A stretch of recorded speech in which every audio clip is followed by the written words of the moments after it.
Childcare is the foundation for a healthy, thriving economy and stable families. Childcare deserts exist across more than 50% of the state, Oneida County included. This means that there are more than 3 children under 5 for every licensed care slot. Oneida County, like many other places in the state and country, are experiencing a child care crisis. My name is Lauren Zackett. I'm the CEO of the Rhinelander Area Chamber of Commerce, the chair of the Oneida County Child Care Coalition, and a mother of 3. Our current perspective of the child care industry here in the community is that this is an issue that we all need to be focusing on. It is not only important for our families, important for the child care facilities, but it's important for our workforce, our businesses, and the overall economic vitality of our community.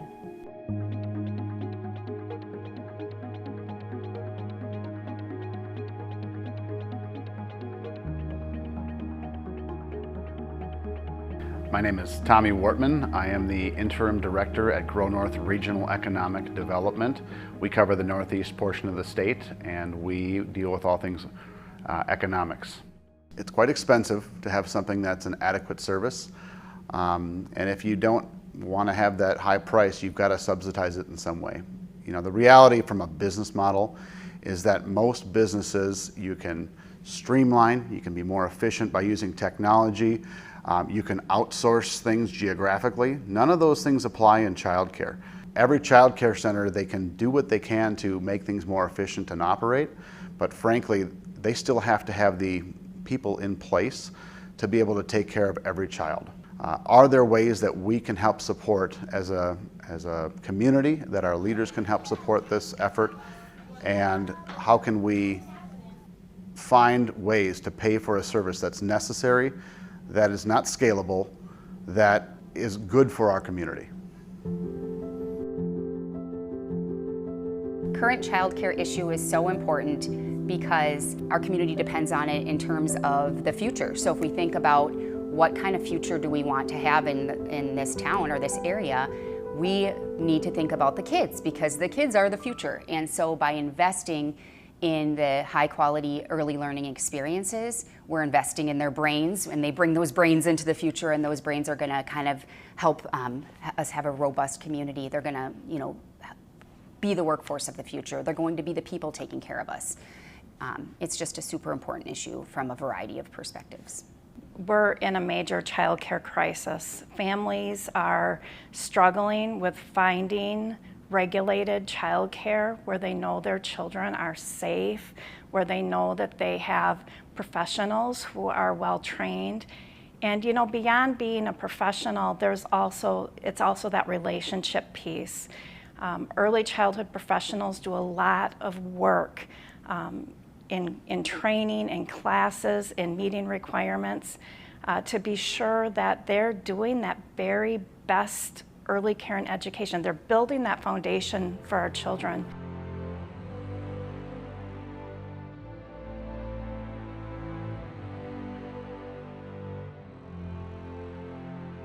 My name is Val Zemania, and I am an alumni of Nicolay College's Early Childhood Education Program. They come into this world knowing absolutely nothing, and every day they learn more and more. And as soon as they learn or complete that task, and you see that smile, you see that glow in their eyes, that light bulb effect is probably the most heartwarming thing that I've ever experienced while working with children. The reason I chose the early childhood education career path is mainly because of the strong, influential, and positive impacts that I've had throughout my life. It especially began with starting my elementary years in school and seeing how caring and thoughtful the teachers were in the young years and how they treated me as a student. I always came home the next day saying I wanted to be just like those teachers and make a difference in my community. Diane Zaremka, Child Care Director. I have worked in the field for 39 years. I started out as a 4K teacher for 28 years and then moved up into a director role.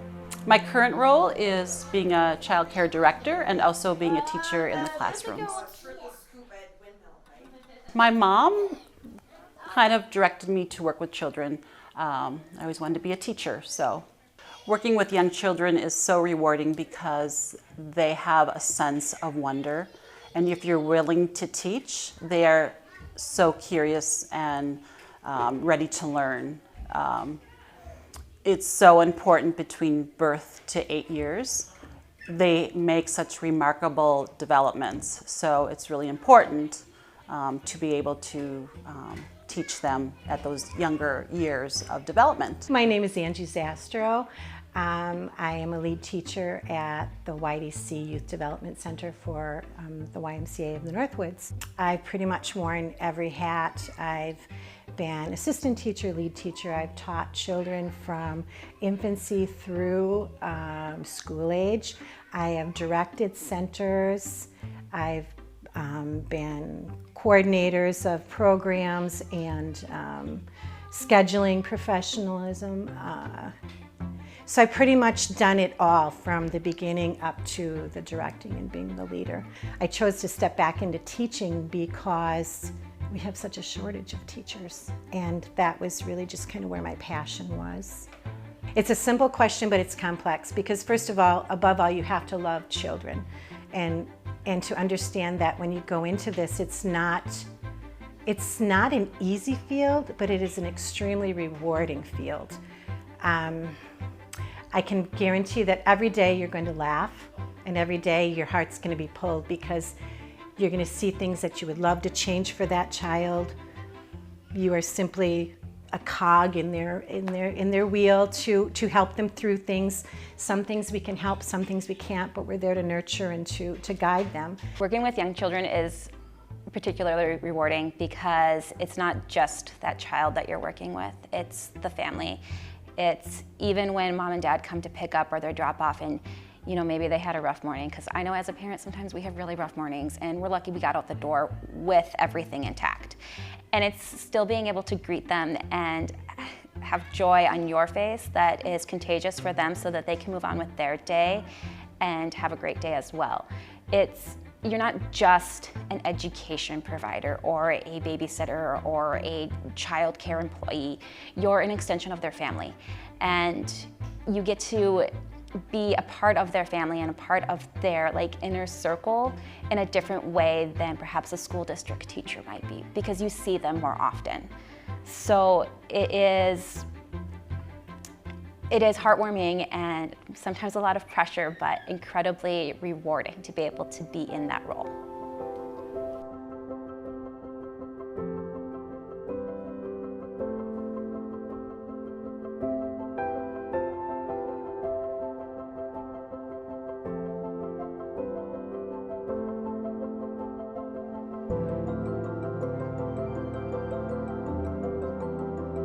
Early childhood educators need to possess a passion for their work. Or even when you work with school-age youth, you need to be able to come into work and really love or find joy in what you are doing, because there are days that are hard and your patience will be tested, but there's also so many little moments throughout the day that are incredibly rewarding. It's those kids that greet you with a smile, the ones that come back and they see you out when you're getting groceries and they're like, "Miss Abby, I'm so happy to see you." You know that you've made an impact on that family and that person, and they're gonna remember that for their entire life. So one of the qualities you need to be able to possess is recognizing that and enjoying all of those moments, even when the mud is maybe a little bit thick and hard to get through for your days. Early childhood providers, possess a lot of different qualities. They're raising our future leaders. And I think that one of the most important qualities that they need to really have is an innate desire to make a difference. To connect with each child individually and find out what's special about them, and to connect with their families and figure out what's special. It's the whole package. It's thinking about culture, it's thinking about diversity, it's thinking about how we are all better together. But it's really that innate desire, that caring, that kindness, the connection. So you really have to have the passion for children and an open mind for what that day is going to bring, because it's never what you expect. Every day is so different, and you need to be prepared for the unprepared, or for the unexpected. And to go in every day and think, I'm going to start fresh. You have to be willing to look at that child and think, peel it like an onion. What can I do? Where are they at? You know, because not all children learn at the same speed or in the same way.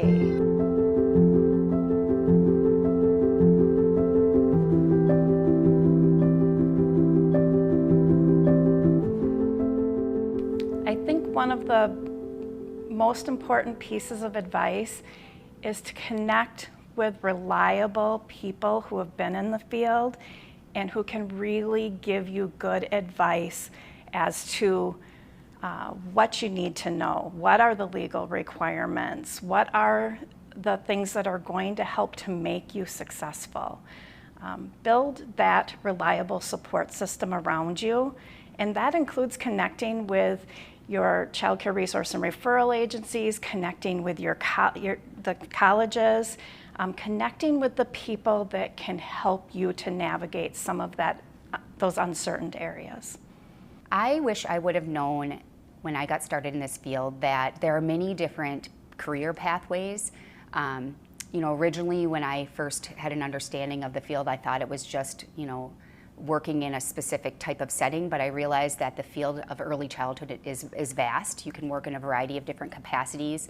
You might work as a teacher in a child care setting, and we need good teachers in child care settings, but you might also work as a family advocate out in the community. You might work doing parent education in the community. You might go on and get your 4-year degree and work in a school district setting.